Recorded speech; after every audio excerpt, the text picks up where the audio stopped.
Obrigado aos colegas do Batemo que estão presentes aqui. Obrigado também ao pessoal da Uninter que aceitou o convite de vir aqui, irmãos também que estão aqui. Muito obrigado. É um prazer compartilhar com vocês esse momento. Também agradeço ao setor de direito, né, que nos cedeu o espaço aqui para nós fazermos o evento de defesa, enfim. O tema, então, da nossa pesquisa é a experiência da maçonaria no sentido de ser maçom. Traduzindo de uma outra forma, o que é ser maçom para quem é efetivamente maçom. O objetivo geral, então, é estudar o que é e qual o significado de ser maçom a partir daqueles que experienciam a maçonaria, né, a partir do momento que ingressam, então, na maçonaria. Temos aqui dois objetivos secundários: identificar, então, esse significado para maçons dos graus 1, 2 e 3 a partir das suas vivências em lojas simbólicas. Nesse universo é onde se desenvolve a rotina diária, semanal da maçonaria, né? Por isso esse foco, e evidenciar então as características desse ser maçom, identificando os elementos que possam eventualmente vir a compor esse ser maçom. A organização do trabalho foi feita em duas frentes, dois capítulos: uma pesquisa histórica, falando da história da maçonaria, e posteriormente uma pesquisa empírica falando efetivamente do que os maçons creem ser, então, maçom, né? E é aqui que depois eu vou me ater com a discussão e com as considerações finais. A relevância do tema, né? Em rápidas palavras: a maçonaria hoje é a maior organização do mundo. Ela consta com mais de 5 milhões de membros no mundo todo, presente aí em mais de 147 países, tem representatividade em todos os segmentos da sociedade. Falando do Brasil, nós temos esses três grandes organismos: o Grande Oriente do Brasil, a CMSB, que cuida das grandes lojas, né? São 27 grandes lojas hoje no Brasil, e a Comab, que congrega 21 grandes orientes estaduais. Reunindo esse povo maçônico inteiro aqui, nós chegamos perto de 250 mil maçons hoje no Brasil. No entanto, a maçonaria não vigora como um assunto frequente em pesquisas acadêmicas.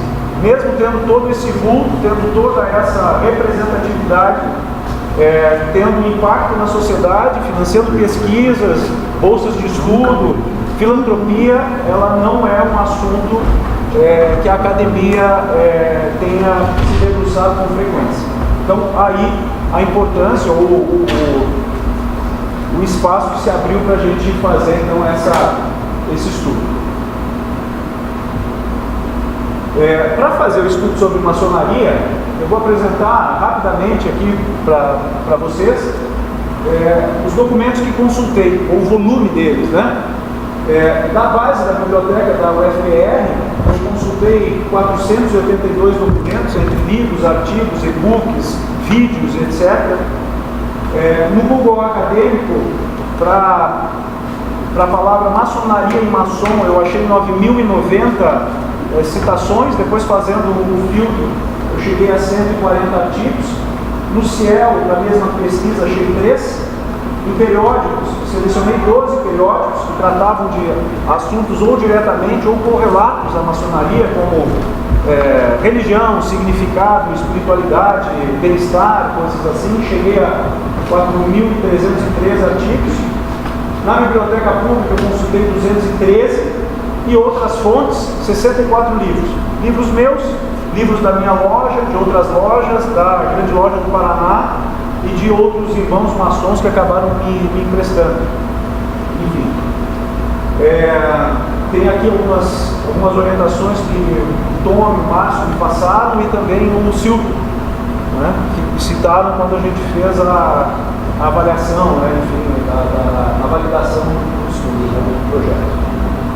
Bom, a metodologia: feita uma pesquisa empírica qualitativa, desenvolvida através de entrevistas semi-estruturadas, então com uma pergunta disparadora, né, bastante simples, o que é ser maçom para você?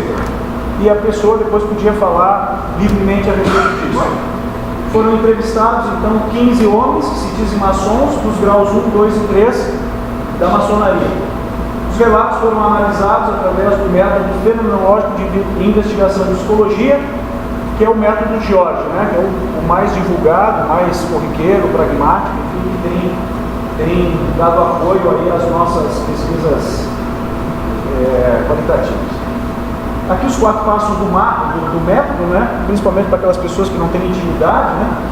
com isso, estabelecer então, a partir dos relatos, o sentido geral daquele relato, identificação das unidades de sentido, as pequenas mudanças de raciocínio dentro desse relato, traduzir essas unidades de significado em expressões de caráter psicológico e, posteriormente, determinar a estrutura geral do significado psicológico.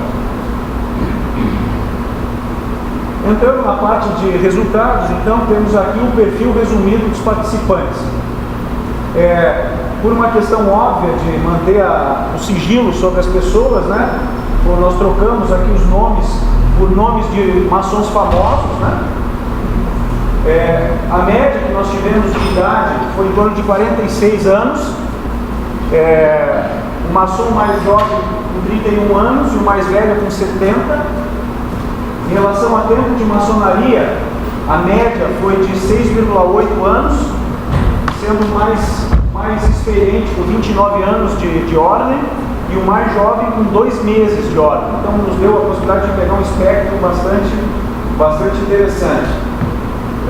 Pegamos todas as potências representadas aqui no Paraná, né, que é a Grande Loja do Paraná, Grande Oriente do Brasil e o Grande Oriente do Paraná.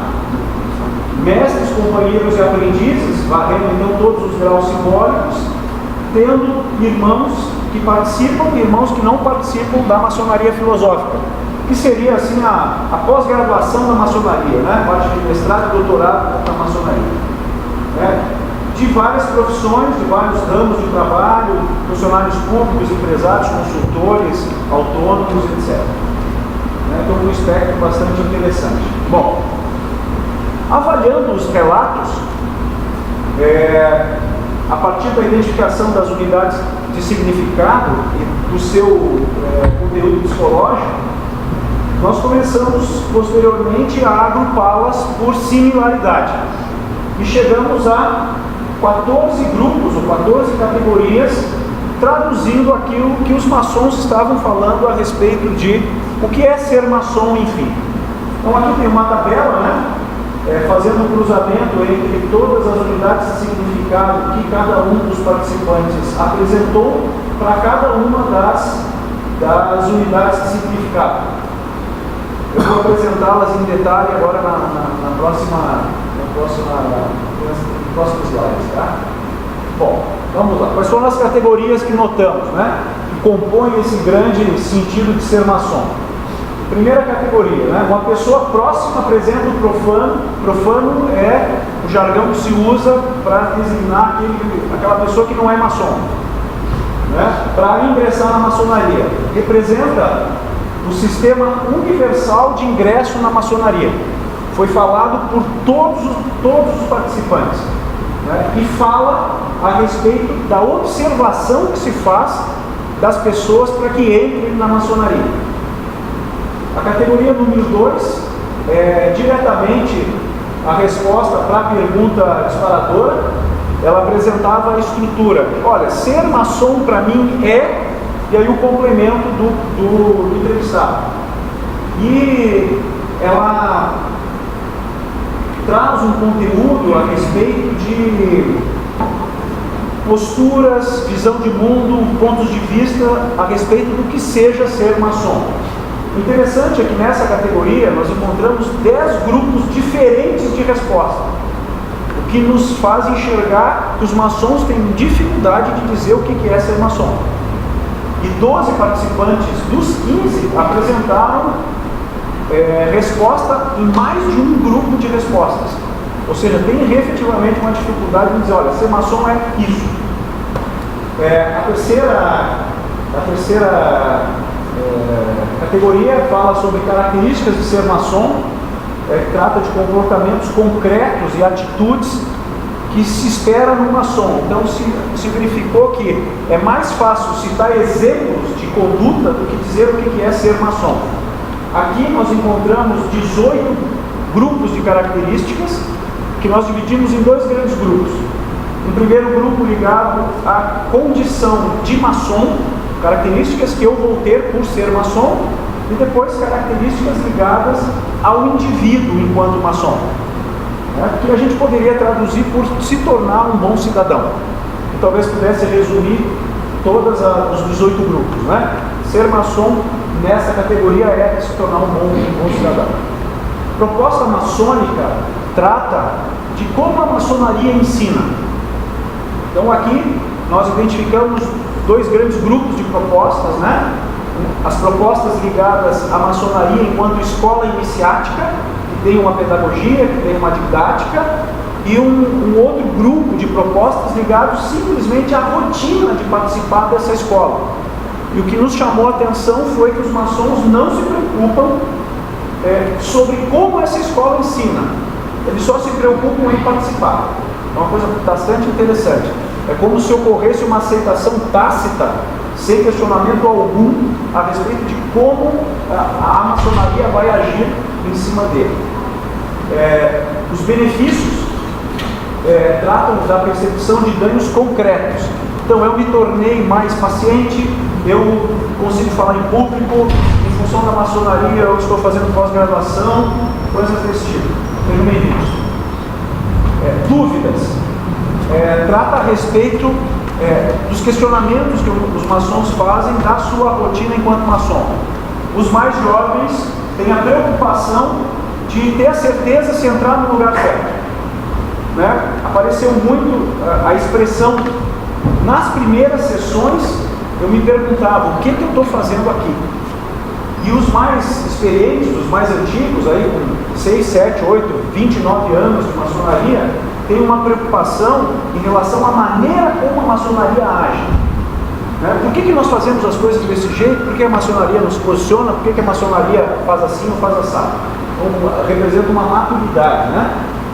A percepção de desenvolvimento, ela trata de uma sensação de melhoria, né? Eu me sinto tendo uma auto-percepção sobre mim mesmo maior, apareceu praticamente em 50% dos casos, e o restante dos grupos, dos participantes, citou que tem a sensação de estar se desenvolvendo de uma maneira ampla. Foram as duas grandes percepções de desenvolvimento que apareceram. Motivo de ingresso na ordem, apareceram motivos anteriores ao ingresso e motivos construídos após o ingresso na maçonaria.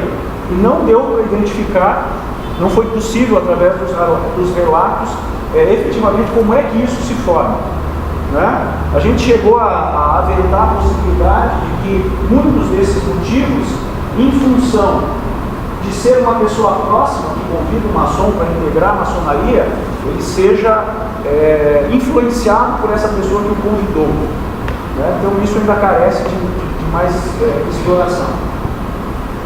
Maçonaria como solução. Um questionamento a respeito se efetivamente a maçonaria é ou não uma solução para o mundo como ela diz ou se apregou a ser. Nós chegamos a escutar algumas frases interessantes, como se todo o universo fosse maçom, mesmo assim o mundo não seria perfeito. Ou seja, a gente tem uma percepção de que os maçons, obviamente, por serem seres humanos, têm imperfeições, têm suas vaidades, etc, né? A maçonaria constrói a partir de algo ou a partir de nada? Qual é a matéria-prima que a maçonaria busca para trazer para que se torne maçom? O que nós percebemos é que não existe nenhuma orientação direta, clara, objetiva da maçonaria em relação a isso. E o que ocorre é a maneira como os maçons olham para essa matéria-prima que tem no mercado. Se procura encontrar pessoas que tenham características maçônicas para trazer para a maçonaria. Então, se partirmos desse ponto de vista, a maçonaria constrói já em cima de alguma coisa pré-definida. Visão anterior da maçonaria, né? O que eu pensava antes de ingressar? Aqui apareceram 5 grandes visões, mas de uma maneira geral, a maçonaria não é algo bom. Né? Pacto com o diabo, gente que mata criancinha, toma sangue de bode, isso é uma coisa muito corrente, muito forte. Pessoas boas fora da maçonaria. Né? Se usa um jargão na maçonaria, e a gente escutou muito nos relatos, que é o seguinte: aquela pessoa é um maçom sem avental. Ou seja, é um maçom que não foi iniciado, porque ele tem características de ser um bom cidadão, de ser uma boa pessoa. Então não há uma necessidade de que a maçonaria inicie todos os homens para que todos sejam bons. É possível ser um bom cidadão fora da ordem. E aí, finalmente, deixar a maçonaria entrar em você. Esse é um jargão bastante maçônico que apareceu nos relatos, ligado à crítica dos maçons a respeito de seus próprios irmãos, de que existem pessoas que estão na maçonaria, mas não se deixam moldar como maçom, entram simplesmente para participar de um clube, só por isso, né? Bom, falando agora um pouco da dinâmica de todas essas categorias. Existem 3 delas que são mais características, que é o ser maçom, características de maçom, e a proposta maçônica, que é a escola iniciática, né, que forma o maçom, e que influenciam ou geram consequências sobre as demais 11 categorias. Essas categorias traduzem que ser maçom é um conjunto de posturas. Resumindo, o estudo é isso. Para os maçons, ser maçom é um conjunto de posturas. E essas posturas estão divididas em 2 grandes grupos. As posturas institucionais, que tratam da rotina maçônica e são uma forma universal de ser maçom. Qualquer maçom que vai em qualquer loja, em qualquer lugar do mundo, consegue ser maçom porque a rotina vai ser igual. E as posturas comportamentais, que se referem a uma atitude e a postura do indivíduo, e que ele deve apresentar em função de ter se tornado maçom, de ser uma pessoa mais paciente, de ser uma pessoa que vive virtudes, de ser um bom cidadão efetivamente. E aqui é que se encontra uma certa forma individual de ser maçom, embora ninguém consiga ser maçom sozinho. Isso não quer dizer que exista uma separação, né? Existe um corpo, uma comunidade, mas a maneira como eu me relaciono com ela é que é individual. A maneira como eu vou materializar o ensinamento que recebo é que é individual. E isso tudo traduz o que nós chamamos de persona maçônica. Resumindo, esse conjunto de posturas traduz isso. Existe uma persona maçônica que é ensinada, propagada, protegida, vivida, discutida nas lojas, embora não seja escrita, embora não seja explícita, mas ela está lá. Falando um pouquinho agora da discussão desses dados todos. Para nós ficou muito clara a desproporção, como colocamos no início, o volume de pesquisas em relação ao vulto da ordem, e nos pareceu ser caracterizado por 4 fatores. Primeiro, o segredo através da qual a ordem se porta. Né? Existe um secreto que envolve a maçonaria e que faz com que seja difícil você ter acesso a documento, a ritual, a pessoas que falem, etc. Né? A postura dos escritores maçons que tendem a enaltecer absurdamente a ordem, sendo até meio fantasiosos e procurando retroceder na história da humanidade de uma maneira absurda para dar validade através de que quanto mais antiga for a maçonaria, mais credibilidade terá. Então aí acabam se criando teorias, histórias, enfim, muito frágeis. A complexidade da história da ordem, né, ela não é linear, ela foi enculturada ao longo dos anos por N culturas, por N escolas, e isso faz com que ela seja complexa, porque você não consegue enxergar ela numa sequência de fatos, né, com datas e eventos. E o próprio preconceito da sociedade, né, que de alguma forma é fruto desse segredo, principalmente propagado pela Igreja Católica, que acabou excomungando a maçonaria e propagando muita informação mentirosa a respeito da ordem, né? Enfim, resgato aqui os objetivos, né, que na nossa visão foram atendidos. Uma visão a respeito de como as categorias se entrelaçam, né? Uma visão bastante complexa em função da maneira como os maçons enxergam a ordem. Aqui um pequeno exemplo de como que estas categorias todas interagem no ambiente de loja.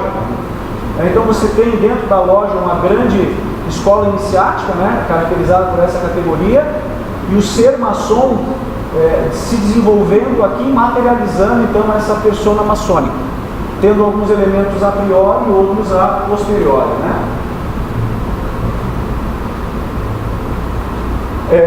Essa visão nos chamou muito a atenção e nos levou a questionar como que essa persona maçônica se propaga, o que dá sustentação para que essa persona maçônica se propague, né? E o que a gente acabou percebendo é que alguma coisa na tradição maçônica que permite que essa persona maçônica, que não é escrita, seja propagada, mantida, protegida e ensinada. E isso nos levou a uma coisa muito interessante sobre maçonaria, que foi a identificação de 3 tipos de maçonaria que convivem juntas. Primeira maçonaria é institucionalizada, que trata da ideologia, dos estatutos, dos rituais e das máximas maçônicas. A segunda é uma maçonaria de orientação, ela não é dogmática, ela diz, olha, é por aqui, aí vocês que interpretem para decidir como é que vocês vão trabalhar. Foi aí que se criou então o ser maçom e a pessoa maçônica, a persona maçônica. A terceira maçonaria então ela trata de liberdade, porque ela se caracteriza por coisas que a ordem não aborda. A maçonaria não prevê que os maçons vão ter dúvidas, não prevê o convívio social, não prevê crítica. A maçonaria não enxerga isso. Aqui uma outra maneira de apresentar uma escala de liberdade. A primeira maçonaria é um lugar onde nós não temos liberdade, se exige obediência e ela é extremamente ideológica. Foi isso que manteve a identidade da maçonaria ao longo dos séculos. Na outra ponta nós temos a terceira maçonaria, onde se tem liberdade, se cria e se questiona. Então, um exemplo, o perfil que se busca de profanos para ingressarem na maçonaria, como não é escrito, é interpretado, então ele está nessa área da liberdade. E aqui, na segunda maçonaria, nós temos um meio termo, né, onde nós temos aqui uma obediência limitada ou então uma liberdade assistida. Você pode fantasiar, mas dentro de alguns limites, né? E aqui a relação dessas 3 maçonarias, então, com esse corpo que nós chamamos de conjunto de posturas, né? E os dois grandes grupos, né? São as condições institucionais, mais ligadas à parte institucionalizada, e as comportamentais, aí onde se tem realmente muita liberdade.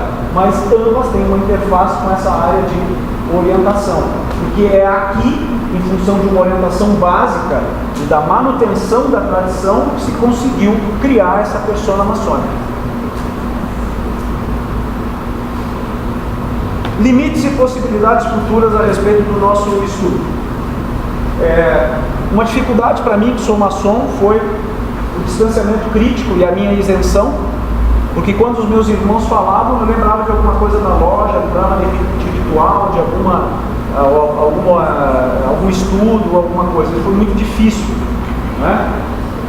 A seleção da bibliografia também foi bastante difícil. Eu levei um tempo para encontrar autores que não fossem maçons.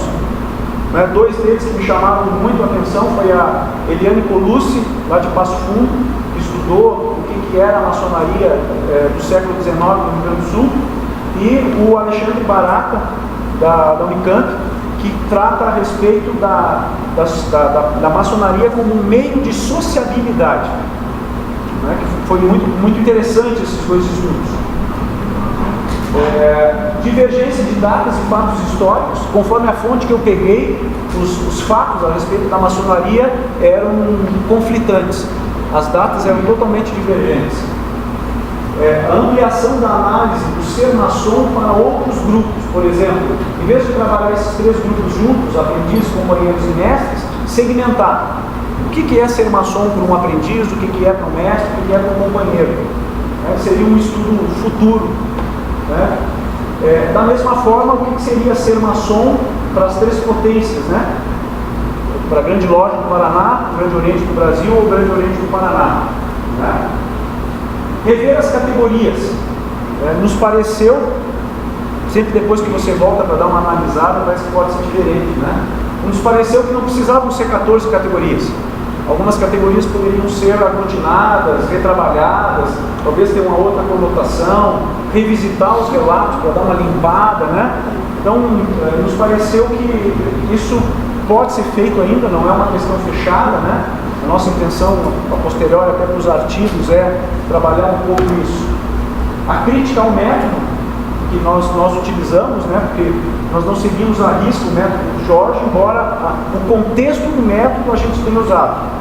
Mas na medida em que as unidades de significado foram sendo trabalhadas, nós já fomos trabalhando o sentido psicológico e o que cada uma queria dizer. E obviamente a relação existente entre liberdade e o tempo de ordem.